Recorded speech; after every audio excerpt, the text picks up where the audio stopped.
નમસ્કાર મિત્રો, સ્વાગત છે અમારી ચેનલમાં તમારું। આજે આપણે સાંભળવા જઈ રહ્યા છીએ એક અનોખી કથા, જેમાં રાજાશાહી, વૈભવ, પ્રેમ અને દગો છે, મોહભંગ છે અને અંતે વૈરાગ્યનો અદ્ભુત એક સંદેશ છે। આ કથા છે ઉજ્જૈનના મહારાજા ભરથરીની। ભરથરી ઉજ્જૈનના મહાન રાજા હતા। તેમનું રાજ્ય સમૃદ્ધ અને પ્રજાજન સુખી હતા।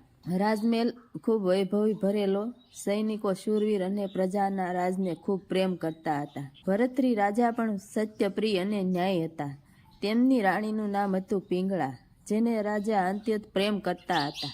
રાજા અને રાણીના જીવનમાં સુખ અને વૈભવની કોઈ ખોટ ન હતી। એક વખત જંગલમાં શિકાર કરવા ગયેલા રાજા ભરથરી એક મહાન ઋષિ મળ્યા। ઋષિએ રાજાને ખૂબ આશીર્વાદ આપ્યા અને કહ્યું કે, એ રાજા, આ છે અમરતાનું ફળ। જે કોઈ આ ફળ ખાશે તે ક્યારેય વૃદ્ધ નહીં થાય, હંમેશા યુવાન અને તંદુરસ્ત રહેશે અને હંમેશા અમર રહેશે। રાજાએ એ વાત સાંભળી ખૂબ ખુશી થયા।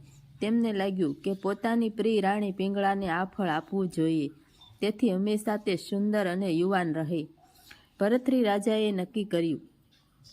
આનંદથી એ ફળ રાણી પિંગળાને અર્પણ કર્યું।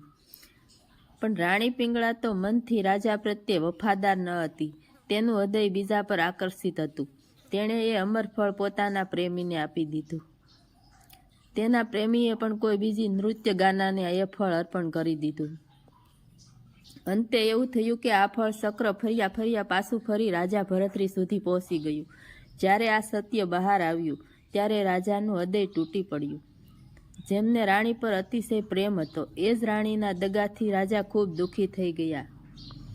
રાજાનો મોહ ભંગ થઈ ગયો। રાજા વિચારવા લાગ્યા કે જગતમાં પ્રેમ પણ સાચો નથી, સંબંધો પણ છલથી ભરેલા છે, તો પછી આ રાજપાટ અને મહેલ અને વૈભવનો શું ઉપયોગ છે? તેમના મનમાં ભારે નિરાશા આવી ગઈ। આ દુનિયા ખોટા મોહથી ભરેલી છે તે સમજાઈ ગયું। ભરથરી રાજાએ નક્કી કર્યું કે સિંહાસન, રાણી, રાજ્ય અને સંપત્તિ બધું ત્યજી દેવું છે। ભરથરી રાજાએ સંન્યાસ સ્વીકાર્યો।